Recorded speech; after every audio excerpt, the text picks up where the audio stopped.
Boa noite, pais, boa noite, convidados, boa noite, alunos. Estamos aqui de uma noite bastante especial, mas antes que eu fale mais alguma coisa, eu vou me apresentar. Para quem não me conhece, eu sou Elza, sou orientadora educacional dos ensinos Fundamental 2 e Ensino Médio aqui do colégio. Tenho um prazer imenso em conversar esta noite com vocês para trazer um tema muito especial no projeto Reverberar, que é a saúde mental na pandemia.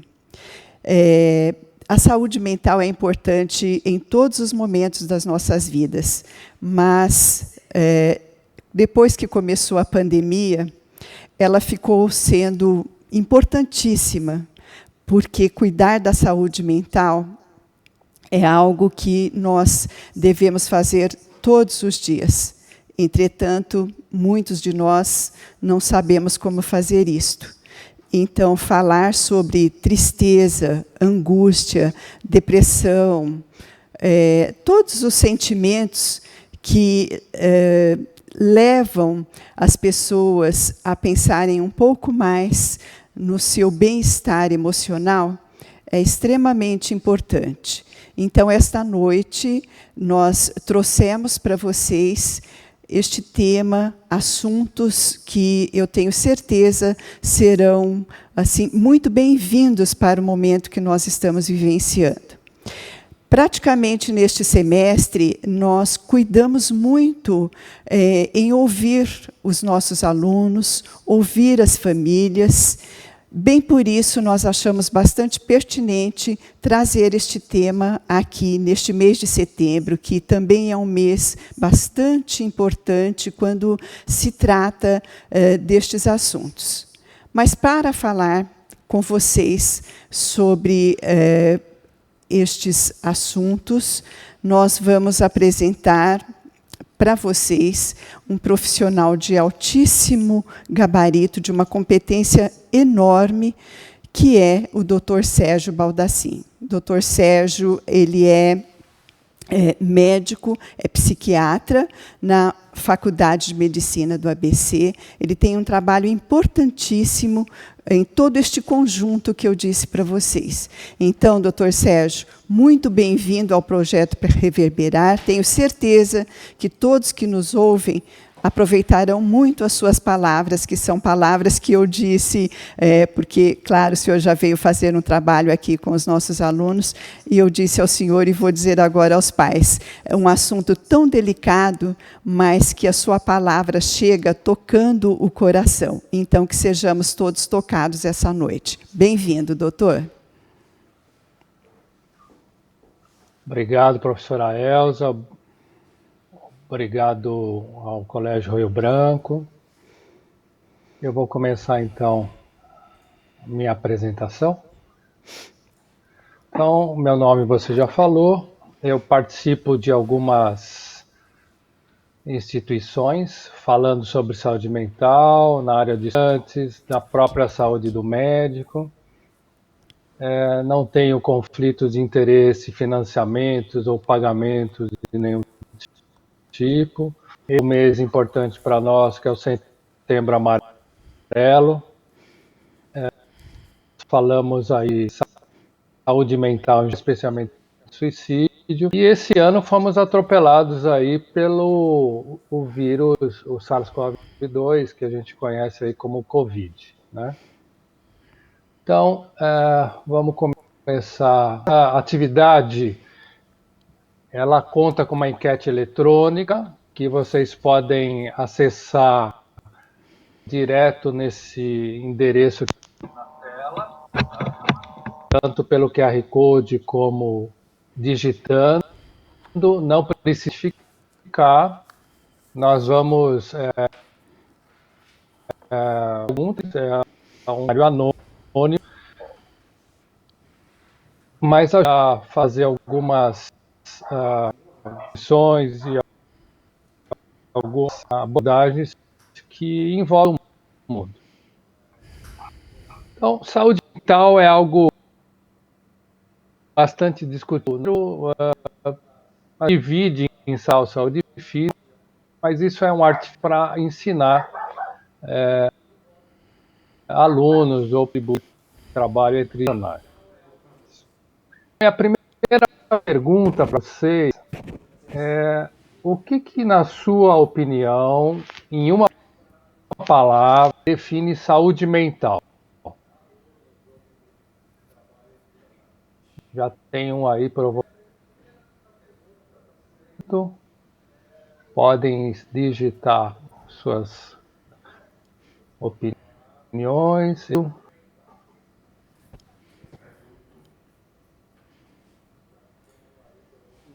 Descendo aí. Vou esperar.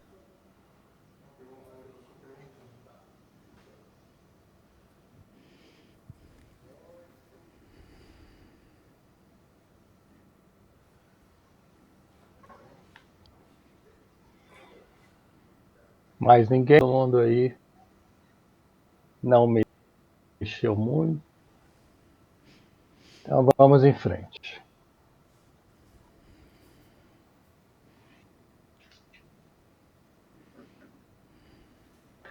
E aí agora, uma pergunta para vocês.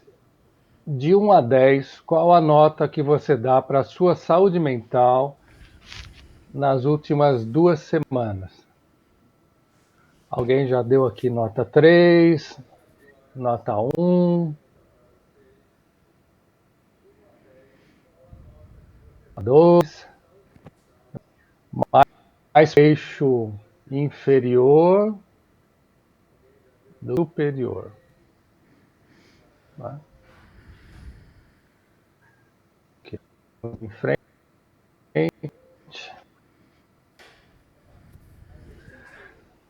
Então, pessoal, para saúde mental não é ausência de doença, como a gente pensa,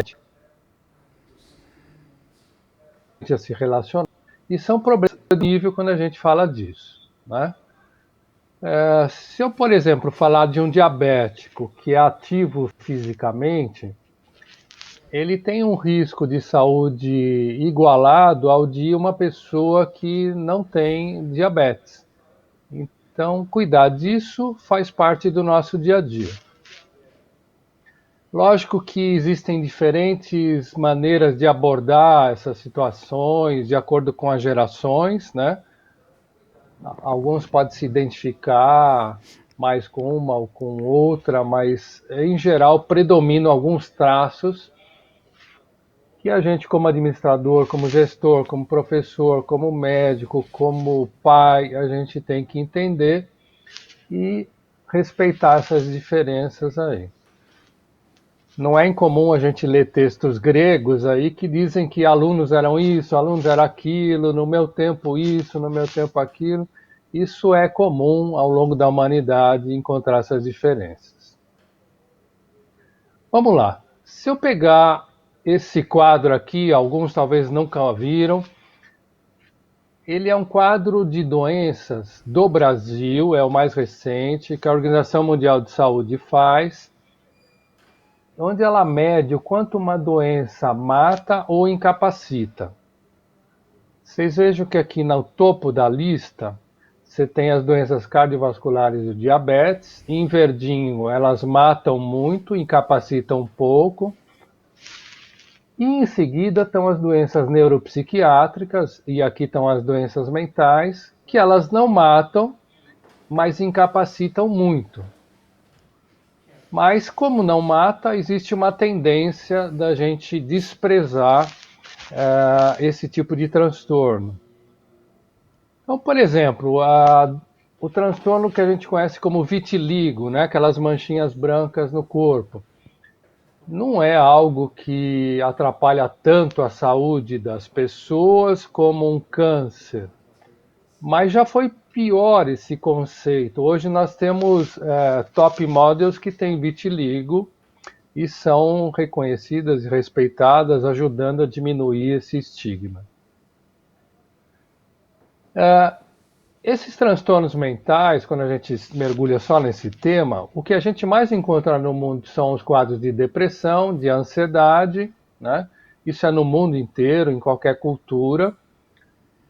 E quando a gente fala dessa população dos 10 aos 24 anos, seja para meninos ou para meninas, o que a gente tem de maior frequência de incidência são os quadros depressivos e os acidentes de trânsito. Então, aquela história de tudo é depressão, tudo é um exagero, não é verdade. Mas eu vou perguntar para vocês o que realmente vocês acham, em uma palavra, de quem tem depressão. Vamos lá, vamos fazer a enquete eletrônica.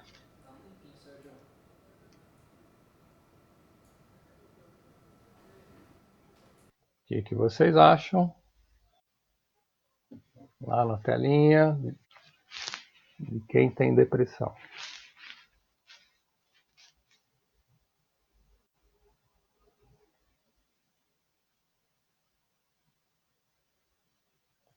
Pessoa doente, destaca a pessoa.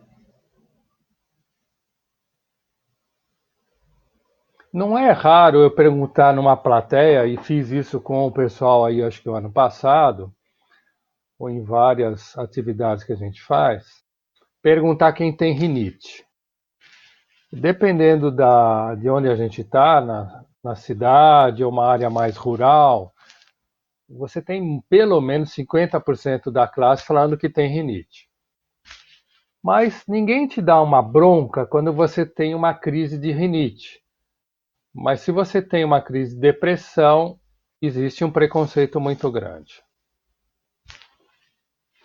Vamos seguir. Então, a depressão é um tipo de transtorno de humor, é uma doença crônica, assim como a nossa rinite. Ela aparece não só com tristeza e perda de energia, mas a pessoa passa a não funcionar adequadamente. Esse estado ele pode se repetir até 5 vezes ao longo da vida, mas tem pessoas que não se tratam, têm problemas muito sérios, têm comorbidades, que a gente chama, é deprimido e usa álcool, é deprimido e tem um câncer, é deprimido e trabalha numa situação muito ruim. E você pode ter pessoas aí que têm 20 crises ao longo da vida. A gente sabe que as causas da depressão são neurotransmissores, também é um comportamento que se aprende ou que se interpreta de maneira depressiva, e a clássica aí é que explica pela sua criação, pelo excesso ou falta de afeto que recebeu durante a formação. Basicamente é assim que funciona o tratamento de um deprimido com antidepressivos. Ele aumenta a produção de mediadores químicos, que já ouviram falar, dopamina, serotonina, noradrenalina, são centenas. Então você pode dar o remédio, ele aumenta a produção, diminui a recaptação, então sobra mais aqui para fazer o contato entre dois neurônios, ou impede que se degradem essas substâncias. Vamos imaginar que você tem aí uma pizzaria, você usa aí o Uber Eats ou iFood para entregar. Na pandemia aumentam esses pedidos. Você tinha uma frota aí de 500 motoboys para entregar, e você tem uma queda por causa da pandemia e você só ficou com 200 motoboys para entregar um número maior de pedidos de pizza. O que acontece? Você não dá conta. Esse é mais ou menos um estado depressivo, de acordo com o que a gente conhece hoje com a medicina moderna, os recursos que a gente tem. As faixas de depressão, elas acabam influenciando a maneira como a gente enfrenta os problemas, que a gente chama de coping stress. Então, vocês vejam aqui ao longo do eixo, a pessoa normal, a pessoa quase deprimida, que a gente chama de disforia, e a pessoa deprimida.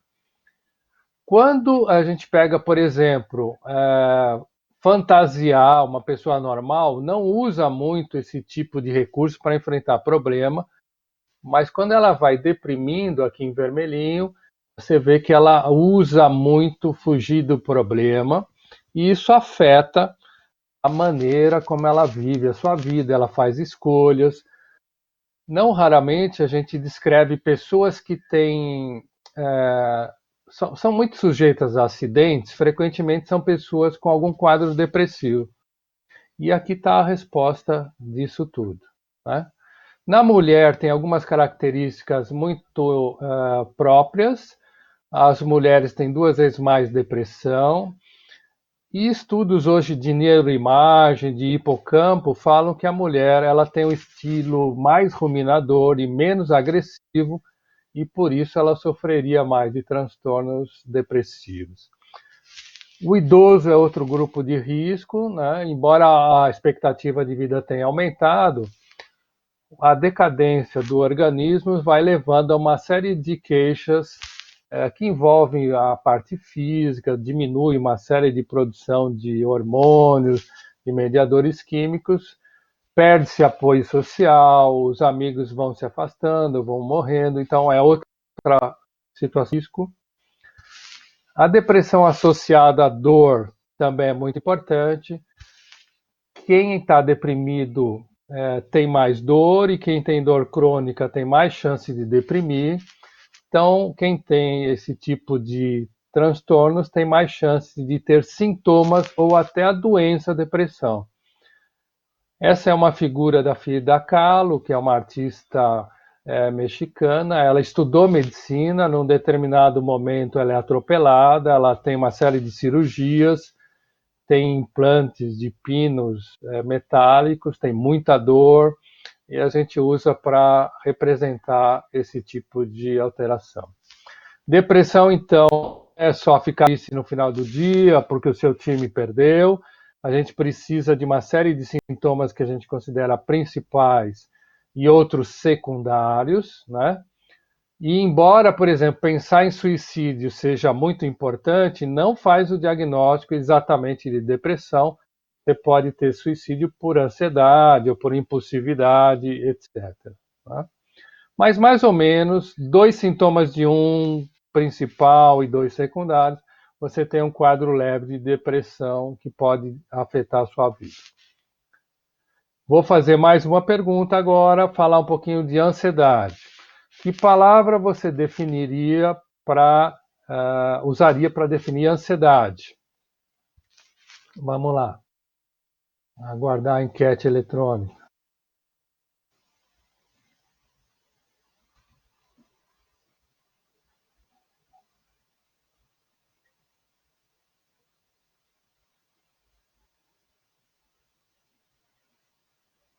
Agitação, desespero. Exatamente. A agitação está ganhando, né? O pessoal está mais animado aí na enquete eletrônica. Medo, perfeito. Existem pesquisadores que falam que o nosso cérebro mais antigo, primitivo, central ou límbico, ele tem respostas muito imediatas. Por exemplo, entra uma cobra aí na sala que você está agora, você nem pensa, você já tem reações de atacar ou de fugir daquela ameaça. E o nosso cérebro mais desenvolvido, mais moderno, que é o córtex cerebral, ele já pensa lá na frente. Então, será que 2021 a pandemia não vai acabar? Então, eu acabo sofrendo antecipadamente, graças a esse cérebro mais moderno, que, entretanto, alguns pesquisadores demonstram que a parte da humanidade que sobreviveu é a parte mais ansiosa, que faz planejamento, que pensa no que pode dar errado, etc.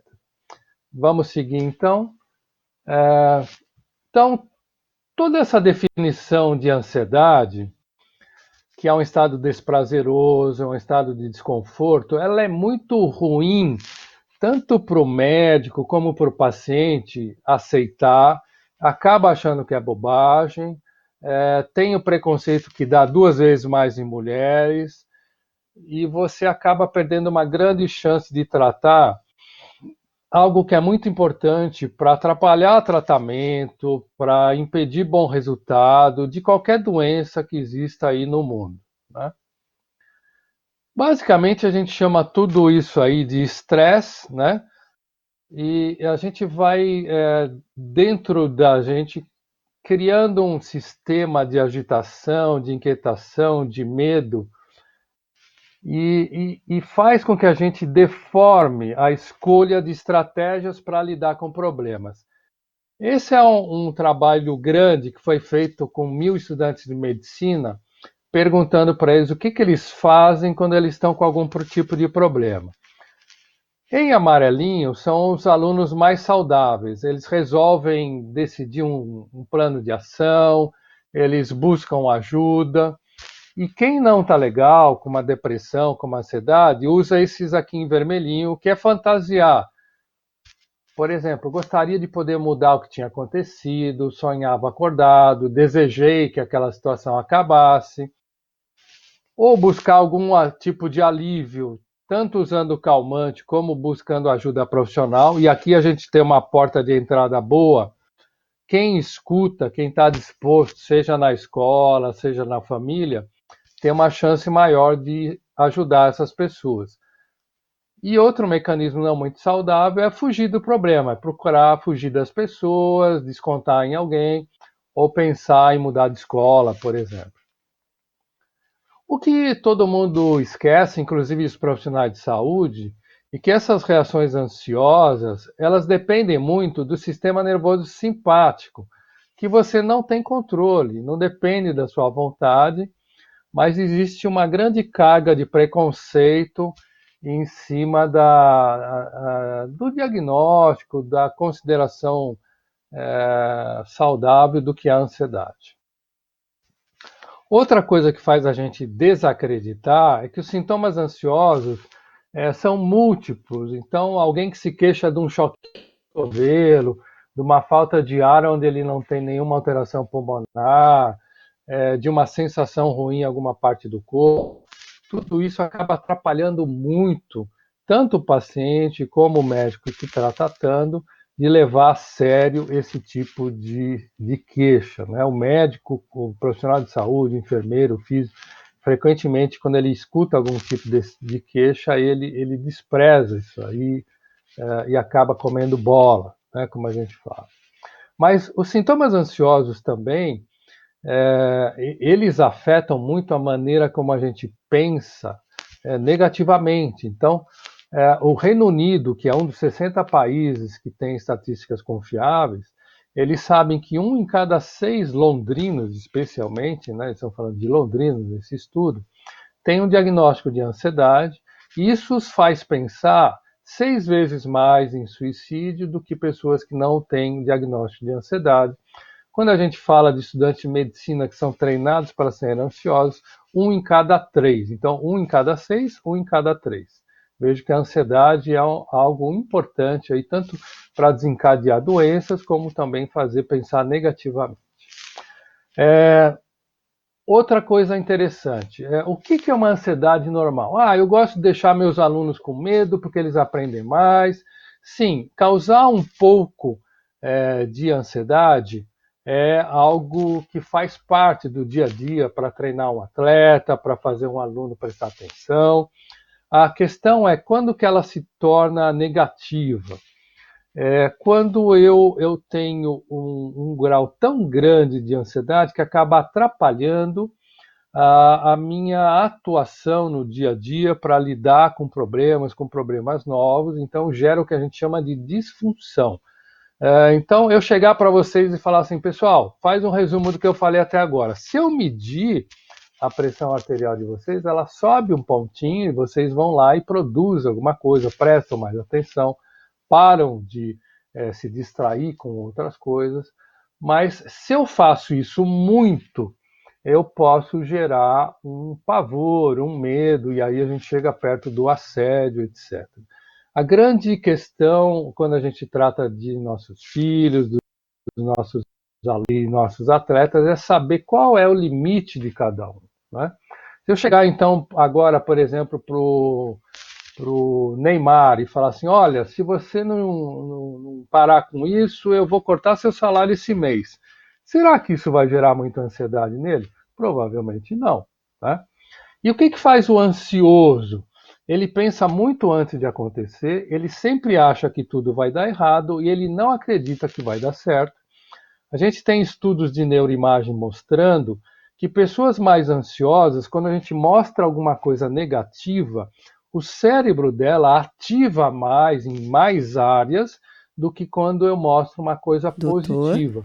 Então você vai desenhando esse cérebro para ele responder. Pois não, a Elza acho que está falando. Isso, sou eu, doutor. Aproveitando que o senhor fez um comentário bastante importante em relação a causar, a possibilidade de causar um medo, um estresse nos alunos, citando o exemplo dos professores. Então, cabe aqui uma pergunta bem, acho que importante para este momento. Eu vou colocar como nós, pais e educadores, podemos criar um clima, então, acolhedor e atento para ajudar na saúde mental dos adolescentes e das crianças, para evitar que essa ansiedade e esse medo ocorra. Excelente. Bom, primeiro, ninguém consegue acertar tudo, ou todas as vezes, ou o tempo todo. Nós, pais, professores, coordenadores, chefes, a gente pode errar, isso faz parte do nosso dia a dia. O que faz realmente diferença é a gente estar disposto a corrigir, a monitorar, a discutir o que foi errado e estar sempre disponível para ouvir nossos filhos, nossos alunos, mas principalmente aprender a reconhecer desde cedo qual é o limite, né?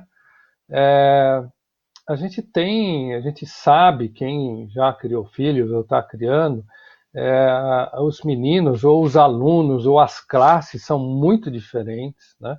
O que dá certo para um não funciona com o outro.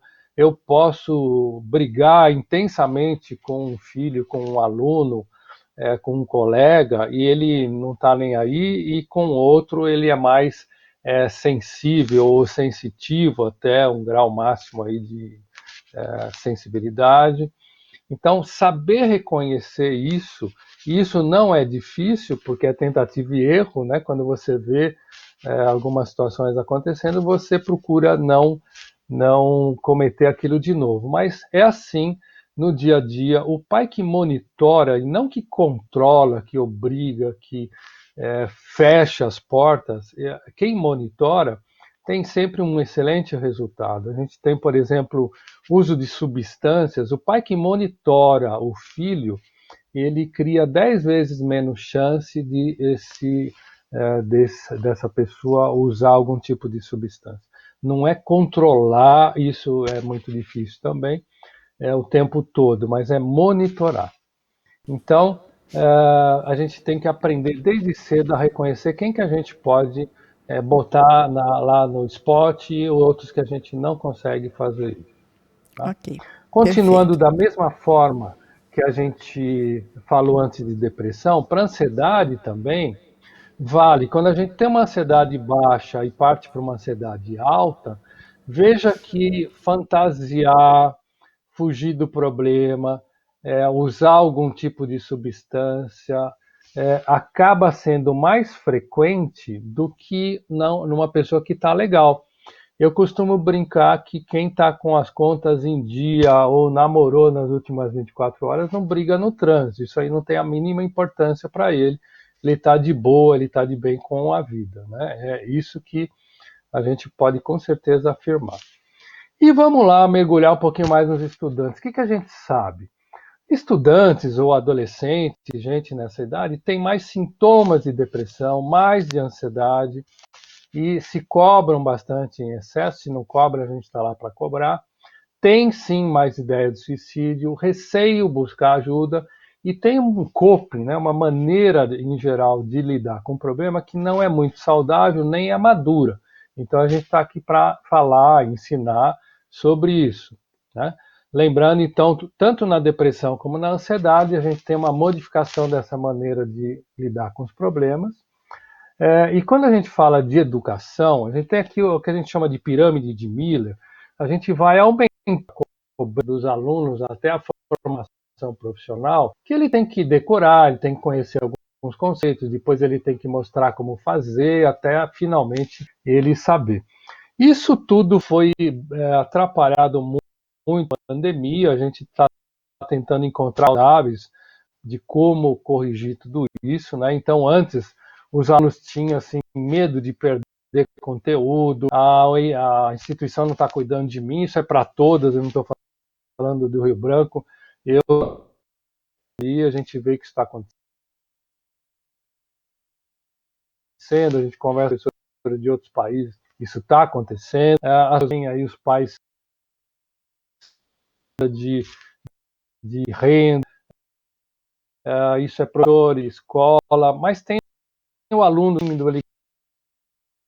gostou da aula, tem aluno que se sente assediado, não quer lidar com pijama, a série de cada um tem uma regra, a escola que determina. E agora a gente está no momento que por sala, não falta medo de contaminar, o Estado decide uma coisa, o município de outra. Veja aqui, ó, nossas aulas para o último ano, totalmente com máscara, isso muda totalmente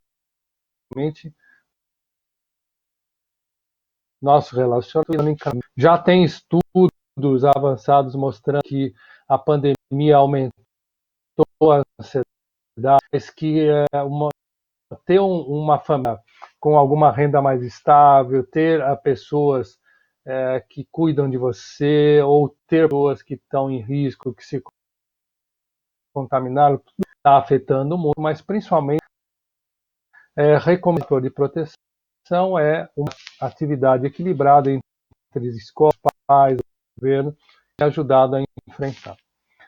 Agora, novamente, outra enquete. O que você realmente acha em uma palavra de quem tentou se matar? Eu vou agora, então, mesclar tudo isso que a gente falou de depressão, de ansiedade, e vamos falar de suicídio, que é o mês que a gente, é o Setembro Amarelo, onde a gente está fazendo palestra no Brasil todo.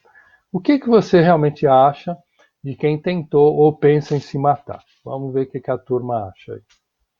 Insegurança, dor, né? Uma dor espiritual, às vezes até uma dor física, dor, desespero, né?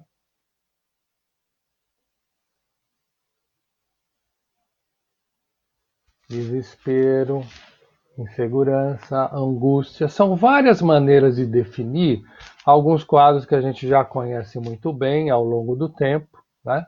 Desespero, ó, a dor de novo está ganhando, tristeza, perfeito, dor ganhando.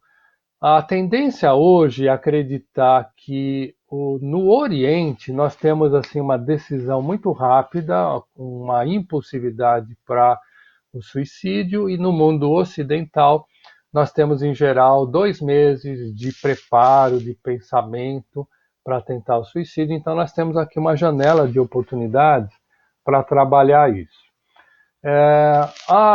Eu me matei porque tinha muita prova, que o professor foi mal comigo. Isso é comum a gente ouvir em faculdade de medicina, por exemplo, que tem um índice de suicídio alto. Isso não é verdade. Quando a gente fala de suicídio, a gente está falando de transtorno em 90, 95% dos casos, é um quadro depressivo ou de impulsividade, e uso de álcool e outras substâncias. Se a gente for atrás, a gente acha isso, né? Mas tudo é suicídio, tudo é depressão. Não é verdade. A gente tem aqui um estudo grande de 17 anos nos Estados Unidos, mostrando que aumentou 30% em metade dos estados americanos o diagnóstico de depressão. Olha só, mais da metade desconhecia que estavam com depressão. Essas pessoas deprimidas abusam mais de substância, elas custam muito caro para o sistema de saúde público e também para o privado. Nós temos 1 milhão de pessoas cometendo suicídio por ano, é mais ou menos isso que a gente está perdendo agora com a Covid. E quem desconhece e não trata tem piores relacionamentos, é mais em homem, causa mais violência, causa mais problemas financeiros, despejos.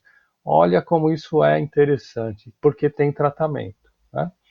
Os fatores de risco, por exemplo, a gente sabe agora na pandemia, já começa a aparecer estudos, todo mundo está usando mais substância, desde tomar o seu vinho, o seu álcool, sua pinga, o seu cerveja, como também outras substâncias como a maconha. A maconha é uma droga que nos preocupa bastante, sem caretice, né, sem pré-julgamento, porque ao contrário da cocaína, por exemplo, que estimula muito o cérebro, e o álcool que deprime o cérebro, a maconha ela desregula o cérebro. Quem usa maconha tem muito mais chance de suicídio, ela tem muito mais chance de ter quadros psicóticos, de ficar paranoide, de perder vontade.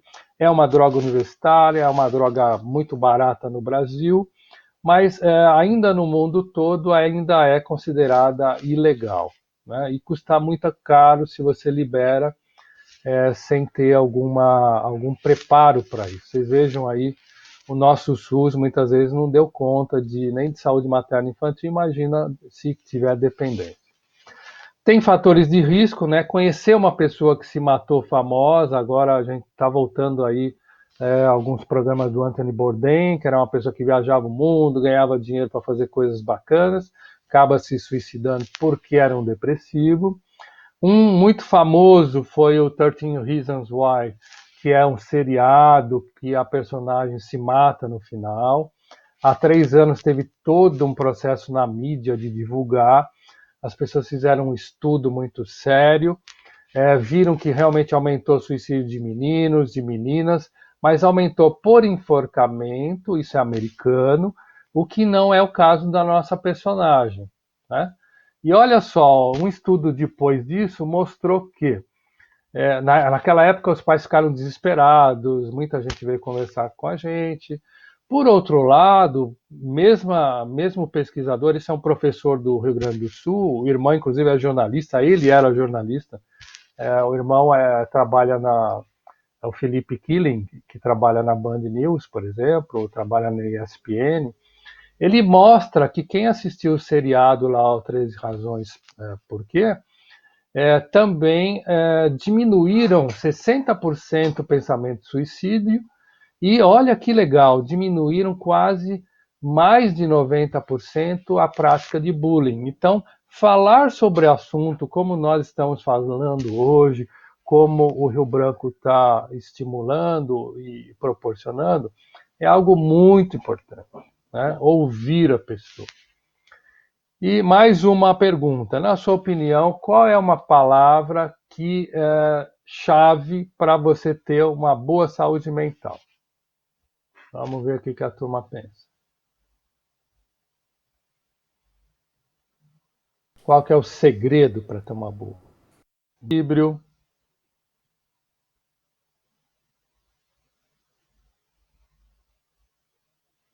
educação, que é o que a gente está fazendo hoje, otimismo, educação, resiliência, perfeito. Resiliência não é ser impermeável a tudo, é saber levantar, né? Paciência, né? São todos fatores que, quando a gente tem sintomas de depressão ou de ansiedade, eles estão muito prejudicados, né? E a gente acaba tendo aí maus resultados. O que não quer dizer que são coisas que a gente não pode evitar. Resiliência é algo que a gente pode aprender e pode desenvolver ou até melhorar. Na nossa área, a gente fala muito do Big Four para buscar resiliência, que são coisas simples que nossos avós falavam, que hoje a gente tem subsídios técnicos para comprovar que dormir bem faz a gente melhorar nossa memória, nosso humor, nossa disposição, comer saudavelmente. Eu tenho visto muitas famílias por incrível que pareça, que emagreceram na pandemia porque pararam de comer bobagem fora de casa. Ter alguma atividade física não é ir para academia, parece que a gente obriga as pessoas a ir para academia, não é isso. E ter alguma maneira de manusear o estresse. Esse é o Big Four. Se vocês lembrarem disso aí, tá ótimo. Tá? E o Big Five, a gente já pensa isso para ensinar para estudantes mais adiantados, como residentes ou profissionais, ou pessoas em geral. O Big Five, ele mede traços de neuroticismo. Essa é uma palavra um pouco estranha, mas é isso que a gente procura aqui. Então, é aquela pessoa mais estável emocionalmente, mais extrovertida, mais amável, que tem mais consciência do que ela está fazendo e que está com abertura para novas experiências e não ficar fechado numa coisa que funciona só daquele jeito. Isso são traços que a gente pode desenvolver, para quem perguntou anteriormente aí, nos nossos filhos. Ah, eu não sei fazer isso. Sempre tem alguém que faz isso bem. A escola encontra pessoas assim, que são líderes, que os alunos gostam, elas podem ensinar isso aí em vários cenários. Né? Então, relembrando, o conceito de saúde mental, ele não é ausência de doença ou de distúrbio. Já tem muito hospital que contrata pessoas que já tiveram ou passaram por algum tipo de transtorno mental e que se tratam, porque essas pessoas sabem como é que se colocar nessa situação. A gente sabe, por exemplo, que estudantes de medicina que já passaram por algum atendimento médico, eles são melhores médicos, porque eles sabem o que é importante de ser ouvido, de se tratar. Então, o cuidado pessoal é que é importante. Saúde mental, ela inclui nosso bem-estar, tanto emocional, psicológico como social. Ela afeta a maneira como a gente pensa, como a gente sente, como a gente age. Ela nos ajuda a nos relacionar e fazermos escolhas, né? Finalmente, são problemas comuns e a ajuda está aí disponível. Então, voltando à resiliência que alguém comentou, ela é uma competência que pode ser adquirida, ela pode ser ensinada. Tem gente que trabalha antes em projetos comunitários, projetos sociais, ela aprende mais facilmente a lidar com pessoas, a se levantar. Na pandemia agora, tem muita coisa que a gente pode fazer, como dormir melhor, se alimentar, manter alguma atividade. Ah, mas eu não posso sair.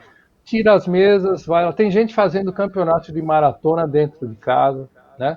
Evitar beber, fumar ou aumentar esse uso, limitar o tempo nas telinhas, chegar uma hora e desligar de tanta live, né?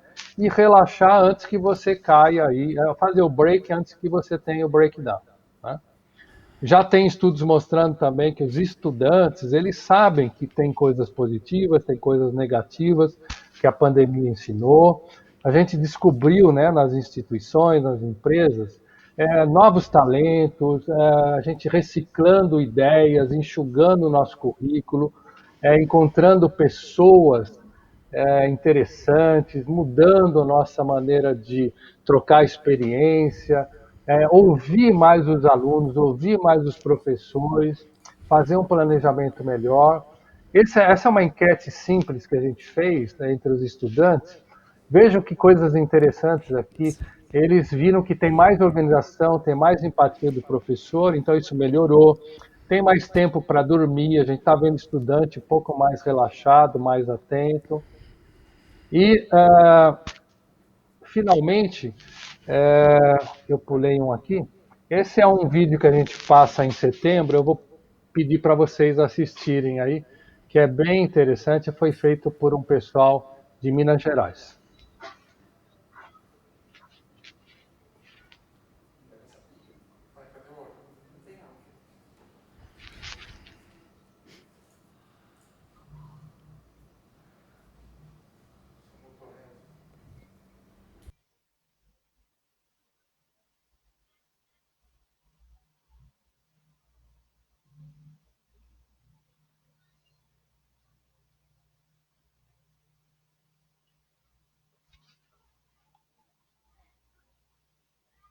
Enquanto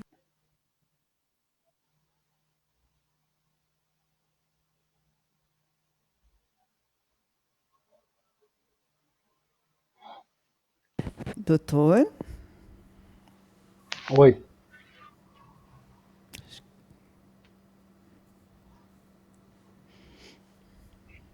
Doutor?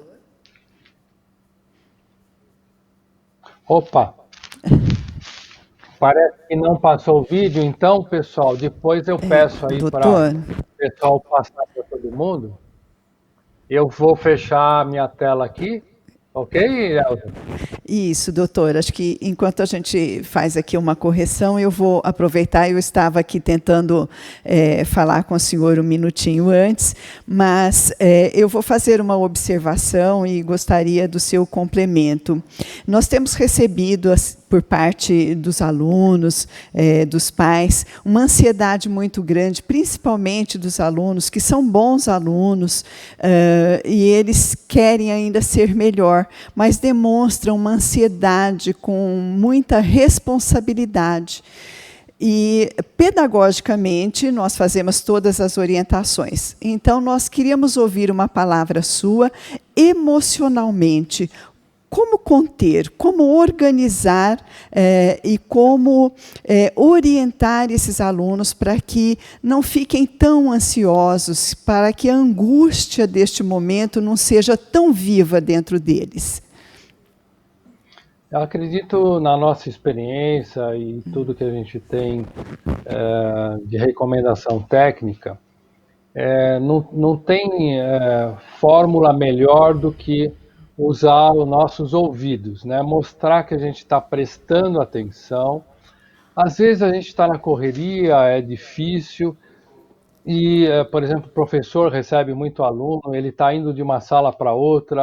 A dica que a gente dá é falar: olha, eu estou indo para dar aula, vamos tomar um café junto, vamos fazer alguma coisa, e escutar, né? Evitar, num primeiro momento, dar conselhos ou recomendações, citar provérbios, não. O que aquela pessoa, aquele aluno está querendo naquele momento, o filho, é ser ouvido. A gente acha sempre, lógico, que tem que fazer mais coisas, mas principalmente ouvir, né?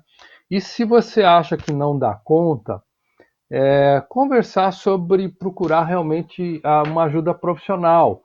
Por exemplo, um psicólogo, ou inicialmente o psicólogo geralmente é o que dá conta. Mas não tem assim nada melhor do que ouvir inicialmente. Ok, obrigada, doutor. Obrigada, doutor. É ok. Mais alguma pergunta, professora Elza? Doutor, o senhor encerrou a sua apresentação, é isto? Vamos abrir para colocações? Sim, Sim? podemos abrir. Podemos abrir? Antes de nós abrirmos, eu gostaria, se fosse possível, que o senhor fizesse um comentário que é bastante pertinente dentro do ambiente escolar e que nos preocupa muito quando nós nos deparamos com questões assim, que, se o senhor puder falar um minutinho antes de nós começarmos, sobre a autolesão. Talvez seja um termo que não seja assim tão peculiar para as famílias, mas dentro do ambiente escolar, e eu tenho certeza absoluta que não só do nosso ambiente, mas de qualquer ambiente escolar, e se está dentro do ambiente escolar, ele também está dentro dos lares. Então, se o senhor puder comentar um pouco sobre a autolesão, vai ser muito bem-vindo. Sim. Esse é um fenômeno que assusta não só os pais, né, os colegas, mas também muitos profissionais não sabem como lidar com isso. Isso tem aumentado, sim. A gente tem números mostrando cerca de 40% de aumento na autoflagelação. Isso está frequentemente relacionado a tentativas de suicídio. Isso pode acontecer tanto por um quadro depressivo como por um quadro impulsivo. A regra geral é assim: eu faço aquilo porque é muito intenso e eu posso esquecer outros problemas. É esse mais ou menos o quadro onde isso acontece. Então, Se a pessoa, se o adolescente, se a criança está fazendo aquilo para esquecer outros problemas, eu tenho que abordar o que está embaixo dessa autolesão, dessa autoflagelação, que em geral está relacionado a um distúrbio neurológico, ou psiquiátrico ou psicológico. Então essa é a causa, manter, esse é o cenário, manter calma, procurar ajuda. Às vezes, como pai, estando muito próximo, você não consegue ter essa abordagem, mas conversar com um coordenador, com um profissional que trabalhe com isso, buscando maneiras. Mas tem aumentado sim, e as pessoas acabam se assustando. Obrigada. Vou fazer mais uma colocação aqui. Esta é minha, mas eu acho que cabe aqui para o nosso momento. Quando o assunto é saúde emocional, que comportamento das crianças e adolescentes exigem mais atenção dos pais e dos educadores?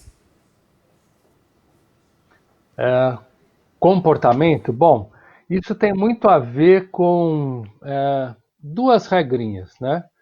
Esse comportamento, ele está fugindo muito do que é considerado comum naquela família. A gente sabe que cada família tem hábitos muito peculiares e às vezes saem da média do que a gente considera comum, né? Não vou falar normal, mas comum. Exemplo, eu tenho pacientes que têm um hábito de todo mundo em casa andar nu, desde pequenininho. Se eu falar isso para 100 pessoas, eu garanto que uma parte enorme delas vai achar estranho, né?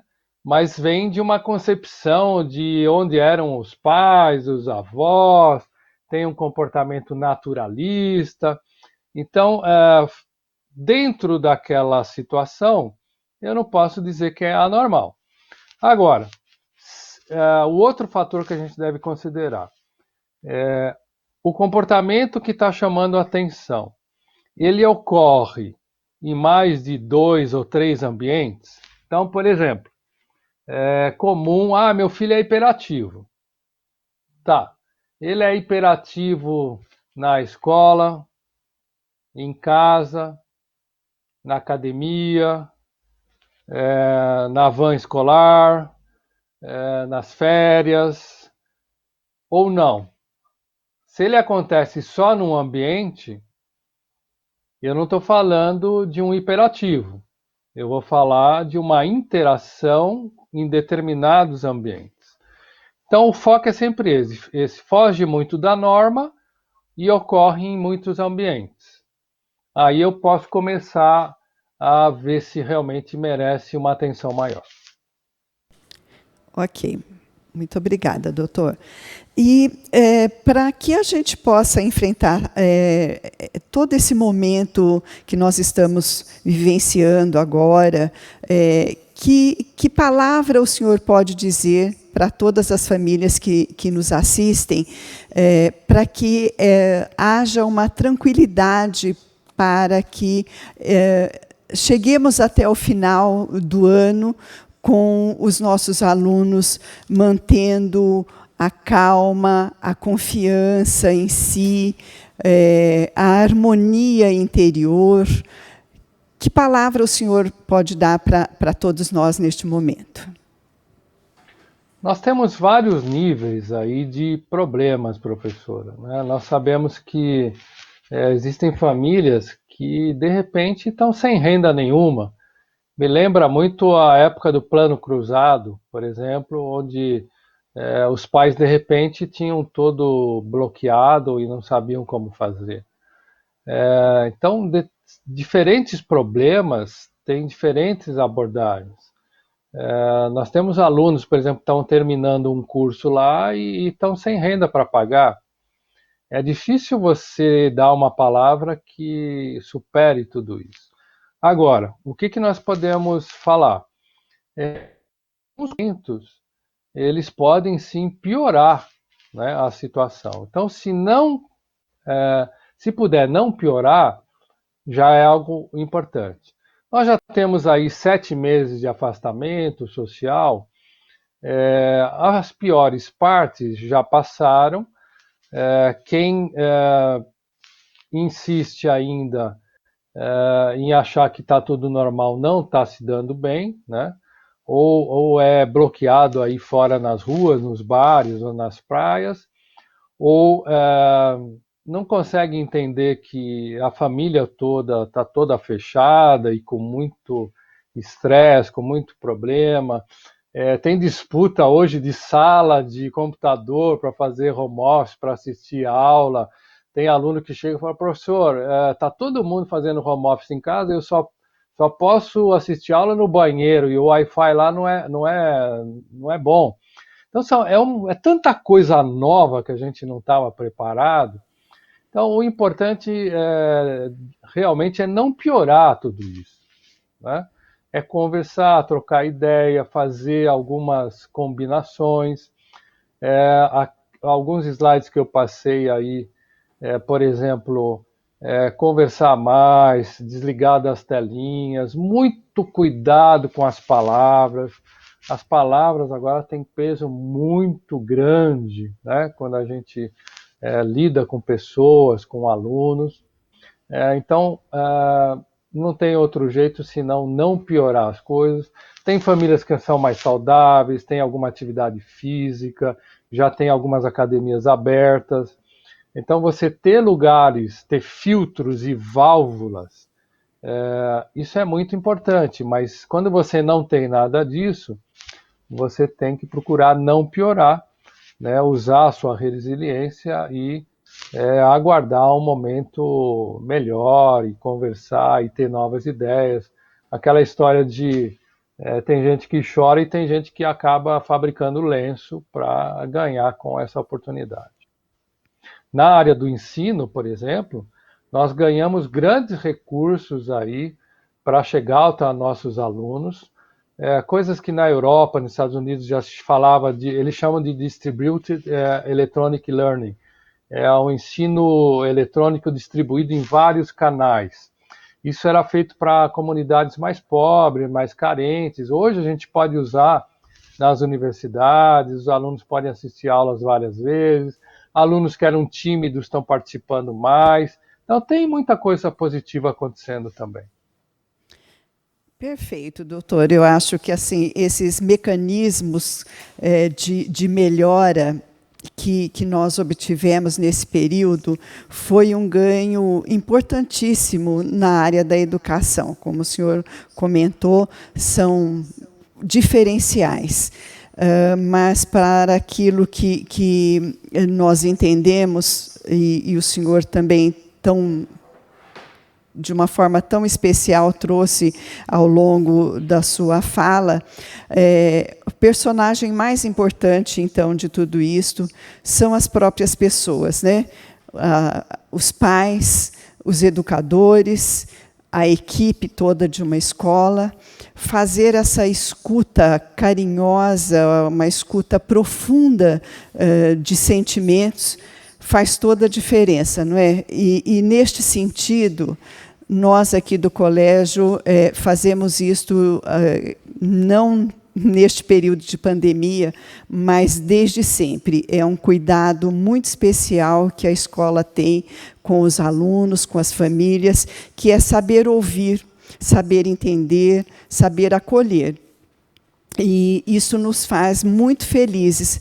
Por isso, hoje, nós tivemos esse momento tão especial da sua fala, que é uma fala de quem tem autoridade e conhecimento profundo sobre as questões emocionais, as questões humanas, e ela chega perto de nós como algo que nós vem trazer a certeza daquilo que nós fazemos. Esta escola é uma escola bastante empenhada numa formação total dos alunos. Por isso que, neste momento, a gente temos pensado muito nesta volta, com toda a segurança que a escola vai oferecer, caso seja possível esta volta, mas que também, se for necessário que se permaneça em casa, nós continuaremos trabalhando da forma que estamos trabalhando, uma forma rica, pedagogicamente rica,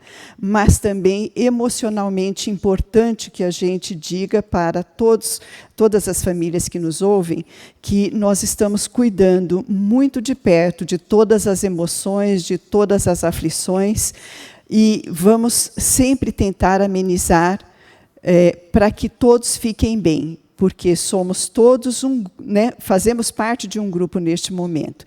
Então, doutor, se o senhor tiver mais alguma palavra final, eu deixo aberto para o senhor, para que façamos as nossas despedidas e os nossos agradecimentos, então. Doutor? Então, finalmente, eu acho que eu posso acrescentar. Esse é um momento realmente muito duro, né, muito duro. E a gente tem que ter um cardápio de opções para oferecer para a nossa família, para os nossos alunos. Essa palestra, por exemplo, tem gente que acha legal, tem gente que não acha legal, prefere fazer outro tipo de abordagem religiosa, ou um afastamento, ou praticar um esporte.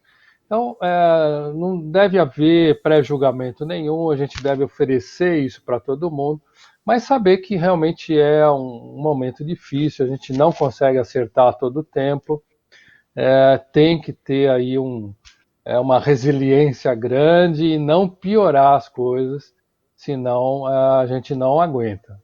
Né? E parabéns aí pela iniciativa.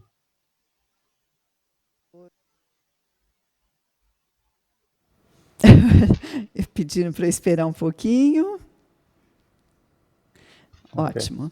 Então, doutor, eu agradeço profundamente em nome do colégio, em nome da direção, que é a Guga. Foi um prazer enorme ouvir o senhor. Eu sei que o senhor teria muito mais coisas a dizer para nós, mas o que o senhor trouxe já foi bastante importante para que possamos pensar a partir da sua fala. Eu acho que abre para todos nós momentos de reflexões, tanto para nós do colégio, quanto para as famílias. Então, da nossa parte, nós agradecemos imensamente o senhor ter oferecido um tempo do seu trabalho para nós. Foi muito rico, muito valioso. Contaremos mais uma vez com o senhor, quando os nossos alunos puderem estar, porque, por mais que a gente sinta que as pessoas estão conosco, olhar no olho, sentir a presença, ouvir o barulho dos alunos, é fundamental para a gente que fala, para a gente que gosta de gente, para a gente que gosta de pessoas. Então, doutor, muitíssimo obrigado pela sua participação hoje conosco.